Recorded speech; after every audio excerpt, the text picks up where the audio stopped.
빠숑의 세상 답사기. 안녕하세요, 빠숑입니다. 빠숑의 세상 답사기. 어색하네요. 네. 네, 안녕하세요, 빠숑입니다. 빠숑의 세상 답사기 김 PD입니다. 얼른 질문을 먼저 좀 드릴게요. 한국경제 집코노미 코너의 헤드라인을 보면 알짜 분양 쏟아진다더니 점점점 문 열기도 전에 폐막 이런 헤드라인이 있어요. 네네. 일단 좋은 분양이 많이 계획되어 있었는데 이 기사 내용을 보면 대부분 연기가 되어 있다고 합니다. 이게 맞는지 사실인지와 또 왜 그런지 한꺼번에 좀 대답 좀 부탁드릴게요. 네, 제가 한 건 아니기 때문에 네. 저도 그냥 뉴스를 보고 그런 것 보다 싶었는데요. 연기될 수밖에 없는 상황이었던 것 같아요. 이제 제가 연초에도 칼럼이나 연초가 아니라 계속 말씀드렸던 것 같아요.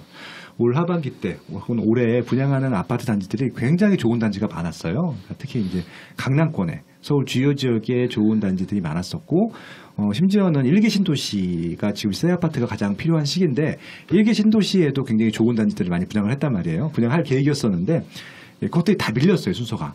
그 물린 이유 중에 하나가 지금 주택 청약 제도가 계속 바뀌고 있었기 때문에 주택 청약 제도가 바뀐 다음에 다시 한번 이게 청약자들을 어떻게 해야 될 것인지에 대한 좀 그런 것들을 만들려다 보니까 그런 것 때문에 밀린 것들이 있고요. 이게 이제 본의 아니게 밀린 경우죠. 또 하나는 뭐냐면은 보통 이제 조합에서 분양하는 재건축 재개발 단지들 같은 경우는 이제 분양가를 책정을 해야 되는데 이쪽 서울 수도권에서는 허그라는 단체 공공기관에서 분양가를 보통 책정을 해줍니다. 근데 이제 주변 시세보다도 원체 낮게 책정을 해줘요. 그러니까 서초 우성 아파트 같은 경우는 좀 분양가가 4천만 원 초중반 정도로 예상이 되어 있다라고 하는데 그 옆에 있는 단지, 지금 입주한 단지가 있어요. 2016년에 레미안 에스티움이라고 저도 실거주하려고 알아봤던 단지 중에 하나였었는데 그 단지 같은 경우가 지금 3천만 원대 후반에 분양을 해서 지금 5천에서 6천 정도 거래가 되고 있어요. 실제적으로. 그렇다 보니까 그것들보다 더 좋은 단지고 단지도 크고 새 아파트가 될 텐데 최소한 4년 이상 새 아파트가 될 텐데 그거보다도 평당 1,500 정도 더 싸게 분양을 하라고 하니까 조합에서는 좀 받아들이기 힘든 부분들이 있죠. 근데 그건 아마 분양을 할 텐데 그런 식으로 해서 지금 대부분 단지들이 지금 허그와 조합 상태에서 좀 이렇게 분양가 실랑이를 하다 보니까 또 본의 아니게 밀렸습니다. 또 이렇게 되면은 자금력이 있는 강남권 단지들 같은 경우는 후분양을 할 수도 있다고 생각을 해요. 후분양을 하게 되면은 분양가 책정에 있어서는 허구 통제를 안 받아도 되거든요. 그래서 어떻게 될지는 아마 시장을 좀 지켜봐야 될 것 같고요. 올 하반기 때 예상됐던 좋은 단지들 같은 경우는 아마 서초 우성 빼고는 나머지 다 밀릴 것 같아요. 되게 좋은 단지 많았거든요. 3호 가든 3차도 있었고 기타 등등 많았었는데 그런 부분들이 있어서 조금 좀 물리기도 될 것 같고 밀릴 것 같습니다. 그래서 저도 좀 지켜보고 있고요. 제가 밀리는 건 아니니까 좀 지켜봐야 될 것 같습니다. 네. 네, 다음 질문 바로 드릴게요. 예. 한국경제TV 기사인데요. 광역교통위 네. BRT 환승센터 네. 주력 땡땡땡 예. 효과는 이라는 이제 헤드라인이 있어요. 네. 광역교통망 계획으로 GTX보다는 BRT나 환승센터를 더 강화할 예정이라고 하는데 이에 대해 어떻게 생각하시나요? 그 광역 교통망 중에서 가장 좋은 거는 전철이고요. 전철 중에서 속도가 빠른 전철일 텐데 지금 신분당선이라든지 9호선이 인기가 많은 이유 같은 경우는 빨리 이동을 해요. 그래서 많은 사람들이 빠른 시간 내에 출퇴근을 합니다. 그러니까 이제 출퇴근하고 보시는 분들은 아시겠지만은 잠을 좀 많이 자고 싶은데 그러려고 하면은 이동 시간이 짧아야지 이동 시간 짧아지는 것만큼 더 많이 잘 수 있거든요. 그래서 5분이라도 10분이라도 더 짧게 잘 수 있다라고 하면은 급행이 있는 지역들을 보통 좋아합니다. 그래서 9호선 라인의 급행력 라인들이 많이 오른 이유 중에 하나가 그런 것들이고요. 신분당선도 빠르고 공항철도도 빠르는데 그런 노선들의 역세권은 좀 향후에도 좀 프리미엄이 있을 것 같습니다. 그래서 지금 제일 기대하는 게 가장 빠를 것으로 예상되는 GTX 노선이에요. 지금 A 노선이 지금 파주 운정에서 동탄까지, B 노선 같은 경우가 이제 저 송도에서 저기 청량리 의정부까지, 그다음에 C 노선 같은 경우가 저 밑에 이제 금정, 그 삼봉까지도 예상이 돼 있었는데 지금 A 라인 같은 경우는 확정이 돼 있어서 올 12월 때부터 착공을 하기로 했었는데 그게 좀 연기가 됐고, 그다음에 B랑 C 같은 경우는 아직 사업 타당성 검토 중이란 말이에요. 그 과정에서 지금 광역교통망을 빨리 만들어주려고 하는 요청들이 많아지다 보니까 광역교통망은 오늘부터 공사를 시작해도 10년이 걸리거든요. 근데 아직 사업 타당성을 검토를 안 했기 때문에 10년이 더 걸릴 수도 있다는 얘기잖아요. 그래서 그렇게 되면은 지금 그걸 빨리 이용해야 되는 사람들한테 너무 조급하니까 광역교통망을 해결하는 중책 중에서 GTX급은 아니지만 BRT라는 게 있습니다. BRT는 일단 버스 전용 차선을 달리는 버스이긴 한데 일반 버스 전용 차선에 달리는 버스랑 다르게 여기는 신호 체계까지 바꿔서 이 버스가 지나갈 때는 신호도 빨간불이 없어요. 무조건 파란불로 쭉쭉 가는 겁니다. 그런 것들을 BRT 노선들을 도입하게 되면은 어느 정도 GTX가 다니는 노선들을 해소할 수 있지 않을까라는 기대로 해서 지금 추진을 하고 있는 것 같아요. 그래서 이거는 아마 제작 기간, 그러니까 공사 기간이 한 3년, 4년밖에 안 걸리기 때문에 몇 년 안에 효과를 볼 수 있는 것들이거든요. 근데 문제는 이제 이런 것들이 한계가 좀 있어요. 아무래도 전철만큼 많은 인원들을 동시에 나눌 수는 없고, 그리고 이제 이게 또 버스가 다 가는 것도 아니고, 또 이런 버스 전용 차선을, 그러니까 BRT용 버스 전용 차선을 만드는 것들도 한계가 있기 때문에 이게 좀 단기적으로는 어느 정도 해소가 될 것으로 보이지만 장기적으로는 또 GTX를 빨리 만들어주는 것이 좋을 것 같다. 예, 그런 좀 제안을 드려봅니다. 네. 제가 기사 질문 드리려고 좀 궁금했는데 BRT랑 GTX 약자가 뭔가요? 네, 저도 그냥 많이 썼었는데요. 그러니까 BRT 같은 경우는 이제 간성 급행 버스 체계라 그래서 버스 레피드 트랜짓이라는 것들의 약자입니다. BRT고요. GTX는 Great Train Express라고 해서 광역 급행 철도입니다. 그래서 그냥 그 한글을 그대로 영어한 거고요. 이게 미국 분들은 이 용어 모르세요. 미국 분들한테 설명해도 모르고 한국에서 만든 신조어라고 보시면 될 것 같습니다. 제가 잘못했네요. 영어 발음을 하시게 해서 죄송합니다. 다음부터는 주의하겠습니다. 제 영어 발음 이상합니까? 아닙니다. 네. 네. 다음 질문 바로 드릴게요. 네. 지금 913 한 달이라는 제목으로 네. 5천만 원 빼줘도 관심이 없네요. 네. 급매물도 소화 안 돼. 이런 헤드라인이 있어요. 네. 이걸 이제 보면 급매물이 뭐 등장한다. 5천만 원을 내려서 내놓아도 매도가 안 된다. 네. 이제 이런 기사죠. 네. 이제 조정기에 들어갔다고 봐도 되나요?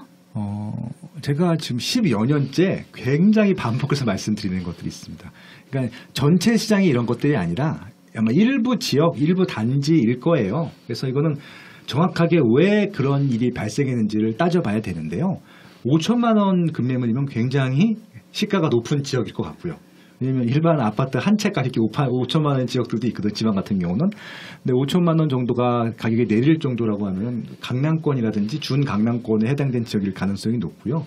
그 지역 같은 경우는 불과 몇 주 전, 그러니까 2주 전까지만 하더라도 매물이 없어갖고 부르는 게 갑인 지역이었을 텐데 그런 지역에서 갑자기 5천만 원을 내려놨다고 하는 것들은 지금 눈치를 보는 장세인 것 같아요. 지금 9.21 대책까지 나왔는데 그리고 추석이 있었고 그 이후로 아직 좀 몇 주, 2주밖에 안 된 상태거든요. 그래서 지금 이게 정상적인 거래 시장은 아닌 것 같고 정부에서 계속 센 대책을 내놓는다고 하니까 그것들을 보면서 실수요자들 혹은 투자자들이 어떻게 할 것인가를 지금 눈치 보기 하기 시작하고 있는 것들이고요. 5천만 원 내놨다고 하는 것들은 그것도 일종의 간보기 전략일 수도 있어요. 그러니까 그 전에 매물을 내놓기 전에 기존 거래 시세보다 한 2억 정도를 올려놓은 다음에 안 나가니까 1억 5천원을 내는 거죠. 그러니까 5천만 원을 내려서 그 전에 거래된 기본보다는 비싼데 처음에 내놨던 호가보다는 좀 낮출 수가 있는 것들이잖아요. 근데 그게 거래가 돼야지 기존 실거래가랑 비교했을 때 5천만 원이 낮았다고 할 수 있는 것들이지 이건 그냥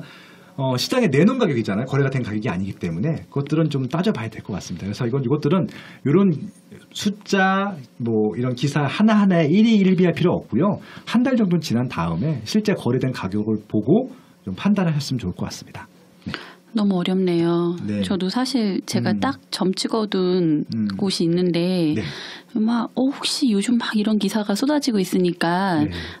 내가 점 찍은 곳도 좀 가격이 내려가지 않을까 하면서 매일매일 그 물건 나온 걸 보는데 매물도 없고 또 그래서인지 마음에 드는 동과 층이 어쩌다 나와도 굉장히 이전보다 더 비싸게 나와 있고 해서 도대체 기사는 이런데 내가 실제로 보는 거는 또 다르네 하면서 굉장히 지금 혼란스럽습니다. 네. 저도 지난 일주일 동안에 한 몇 군데를 돌아봤는데요.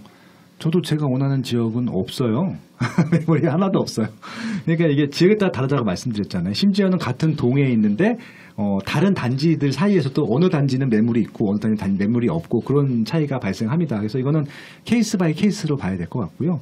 혹시 그 점 찍었다고 하는 단지가 제가 점 찍은 거랑 같은 건가요? 글쎄요. 저만 알고 있겠습니다. 네. 그리고 다음 질문 바로 드릴게요. 예.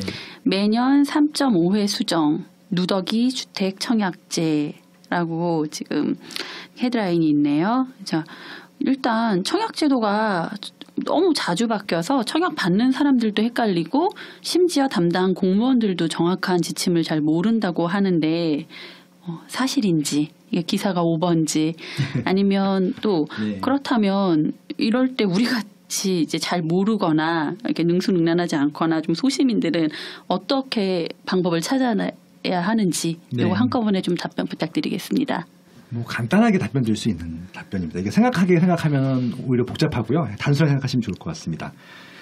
제가 대한민국 아파트 역사를 보통 40년 정도라고 봅니다. 70년대부터 시작을 했고 이제 반포주공 1단지 그리고 동부이천동에 한강맨션이 그쯤 입주를 했는데 40년이라고 봤을 때 40년 동안 주택 청약제도가 연 평균 한 3회에서 4회 정도, 그러니까 거의 한 140회 정도 수정이 됐다고 하더라고요. 그러다 보니까 연 한 3회에서 4회 정도가 수정이 되는데, 그러니까 이번 정권만의 문제가 아니라 박정희 대통령 때도 그랬고요. 네, 전두환 대통령 때도 그랬고, 뭐 노무현 대통령, 노태우 대통령, 아무튼 뭐 기존 대통령, 김대중 대통령 다 포함해서 모든 정권에서 청약제도는 계속 바뀌었어요. 그래서 이제 그 시장 상황에 맞게 바뀌는 것들이 좀 맞다라고 생각을 하는데, 문제는 방향성이 좀 같아야 되는데 이 정책에 따라서 어떤 정권에서는 이제 조금 이제 좀 활성화하는 방향으로 가고 어떤 정권에서는 좀 활성화가 아니라 좀 주택 가격을 낮추려는 방향으로 가고 그렇게 됩니다. 그래서 이제 이런 것들 때문에 소비자들이 헷갈려하는 거예요. 주택을 사야 되는지 말아야 되는지.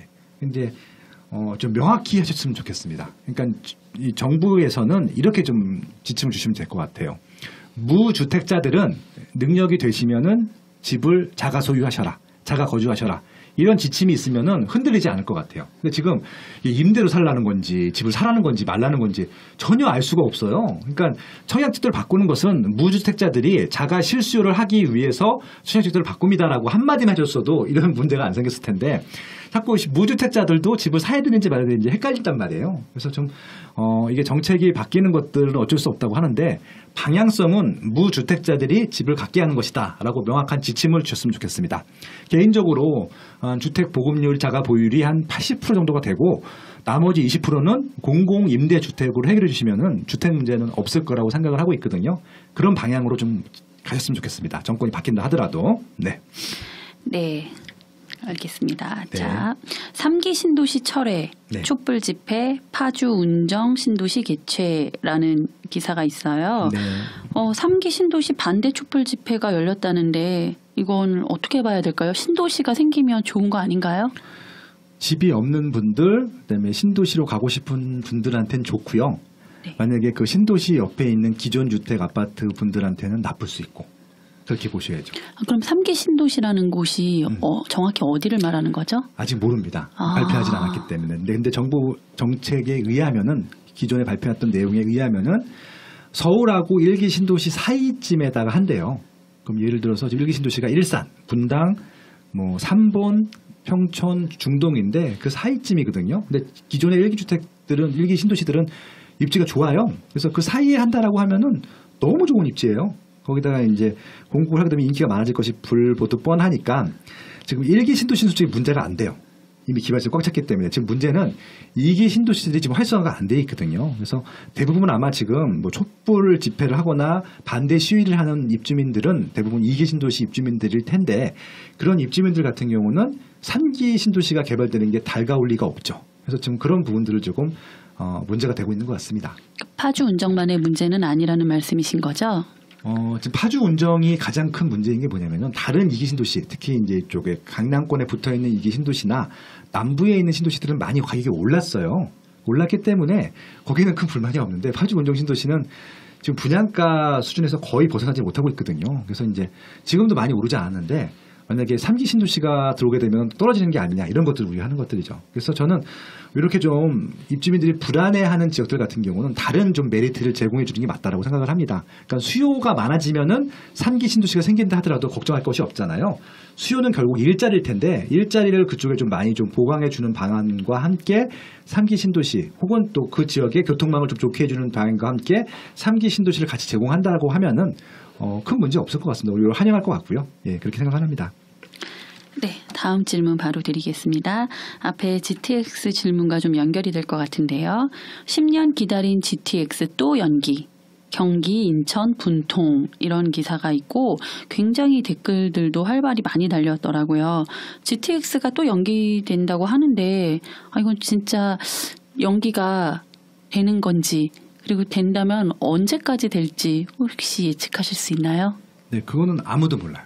왜냐하면 지금 이 주관 부서가 국토교통부일 텐데 거기서도 좀 모르고 있는 것 같아요. 지금 11월 달부터 북한과의 철도가 공사가 시작을 한다고 하더라고요. 일단은 그거에 밀린 거거든요. 그래서 이제 거기는 막대한 돈이 들어가기 때문에 좀 GTX 개발 사업도 막대한 돈이 들어가는데 아마 우선순위에 밀린 것 같아요. 그러니까 국가적인 의사결정을 하다 보니까 어쩔 수 없는 부분들이 있을 것 같아요. 모든 분야에 다 돈을 쓸 수 없기 때문에 저는 이해를 합니다. 이해를 하는데 문제는 그 GTX를 기다려오신 분들이 있잖아요. 예, 그런 분들의 기다림을 더 어떻게 또 감당할 수 있을지 예, 그것들은 뭐 정부가 고민해야 될 문제인 것 같고요. 이건 국민들한테 뭐 양해를 구하거나 그런 문제는 아닌 것 같고요. 그리고 또 김용민 장관님이 분명히 약속을 했었단 말이에요. 해주겠다라고 했기 때문에 이게 좀 어려운 문제긴 하지만 빨리 해주는 게 맞을 것 같습니다. 북한과의 문제도 해결을 해야 되겠지만 거기도 지원을 많이 해야겠지만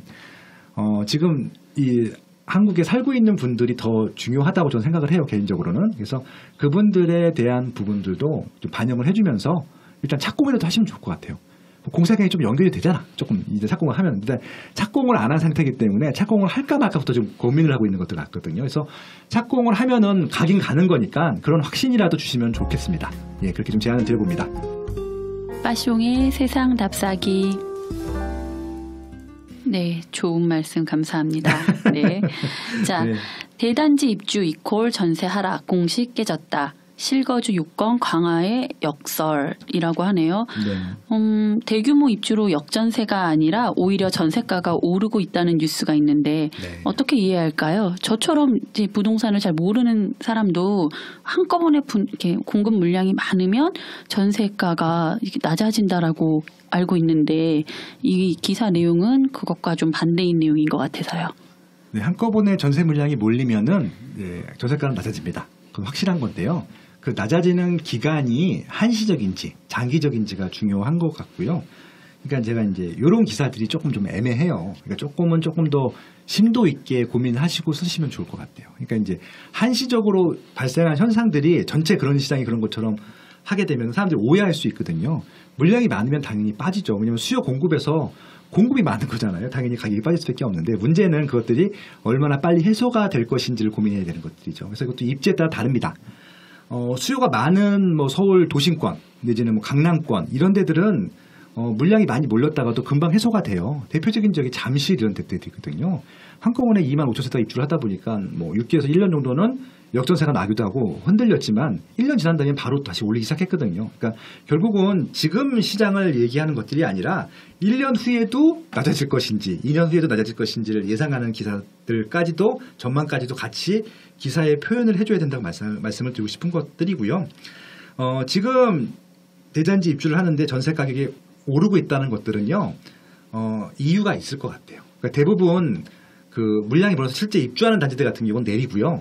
지금 헬리오시티 같은 경우는 아직 입주를 안 했어요. 올 12월 달부터 내년 2월 달까지 입주를 하는데 그때 가봐야 알아요. 지금은 오르고 내리고가 의미가 없거든요. 왜냐하면 실제 입주하고 있지 않는 거기 때문에 이것은 좀 지켜봐야 될 것 같고요.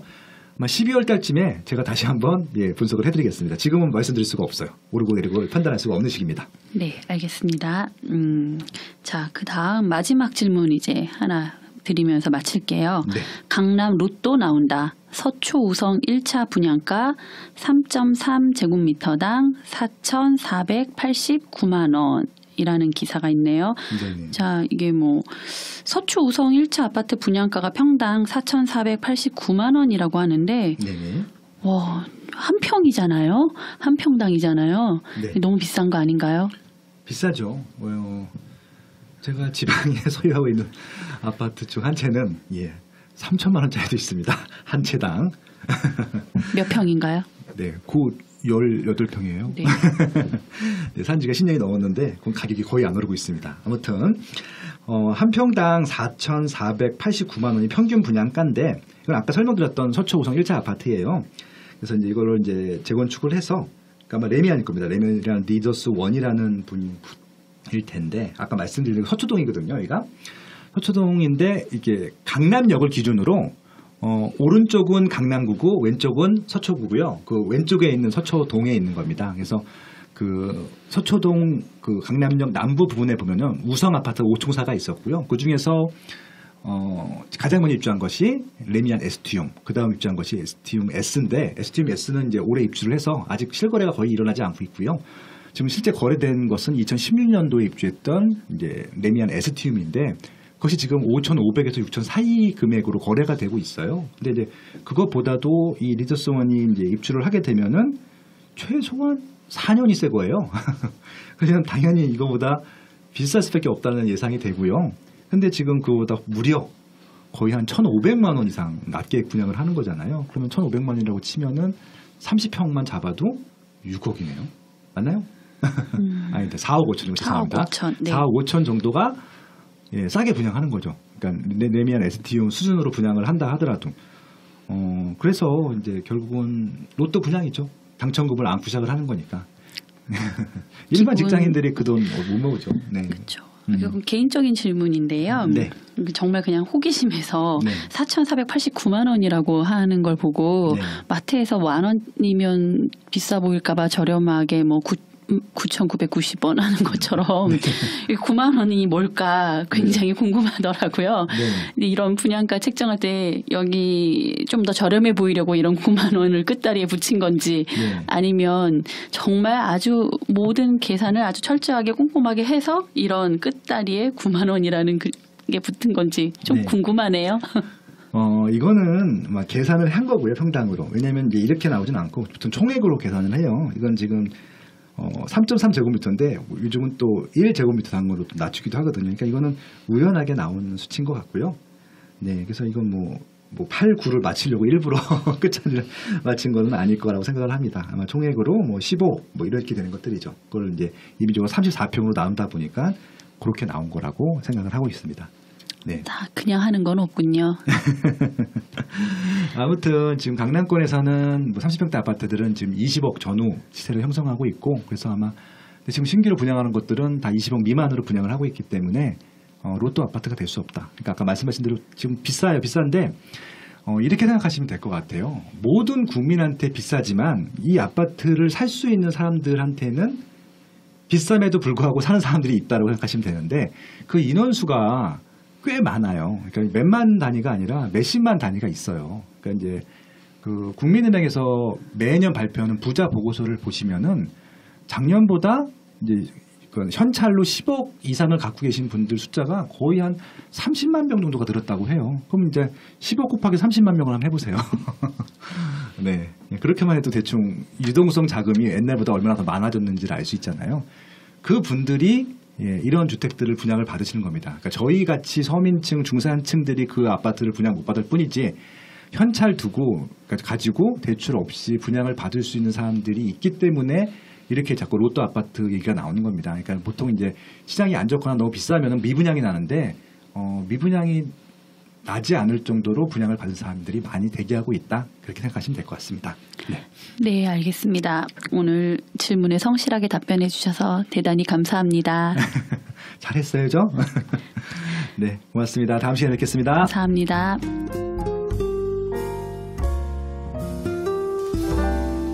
나숑의 세상 답사기.